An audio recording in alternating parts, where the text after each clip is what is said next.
10 Cloverfield Lane? Yeah, it's great. That was another horror movie. another horror movie. I think these are the ones that can surprise you. These are the ones that you don't hear a lot about coming out, and you can go into it a little bit fresh. Yeah, and I didn't hear anything about it. So when I saw it, it amazed me. Because one, John Goodman is awesome. And what An American treasure. America's dad. Yeah, America's dad. They're pulling him back out all of a sudden, and it's great to see him. It's good to see him, and I love the way he plays crazy in this film. Because it's not like I'm crazy. It's a realistic crazy. Like, I've met these people. He believes. You work in tech. You've met these people. Yes, or work with these people. Yeah, he believes everything he's saying. Yeah. I mean, that's maybe he's not lying.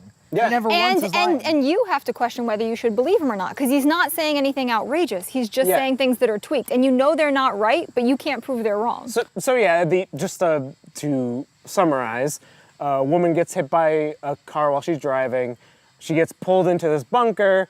This guy, John Goodman, tells her that basically, the world was ending. I pulled you. I saved you. And she's stuck in with another guy who also says a similar story. Oh, the world was ending. We saved you, or he saved you. And she has to figure out, one, if any of this is true, and whether or not this guy is a murderer. And because he acts like an antisocial survivalist. Who is the type of guy who would have this? It's the only guy you can rely on in this situation. So you don't know if he fabricated this situation, and there's a lot of questioning. So it's very suspenseful, and you don't know what he's going to do. He's unpredictable. Great cast, too. The supporting cast around John Goodman. It's the chick from Scott Pilgrim, and then that other guy I see everywhere. Weinstead, Mary Weinstead, something. I don't know. They're really good. They are really good. It's a one-location movie. Yeah. But it's still very tense, and lots of shot variety in that one location. Yeah. All three of these films are those claustrophobic movies. Yeah. I think we've come upon a theme that we've come to the things that really scare us. It's limitations being the mother of invention, sort of a thing.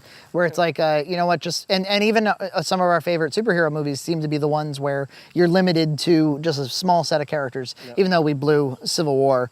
But that was because it managed to do it in a balanced way that's almost undoable. And I love that they've decided to. So Cloverfield was a monster movie that came out. It was a found footage monster movie that came out in 2008, I want to say.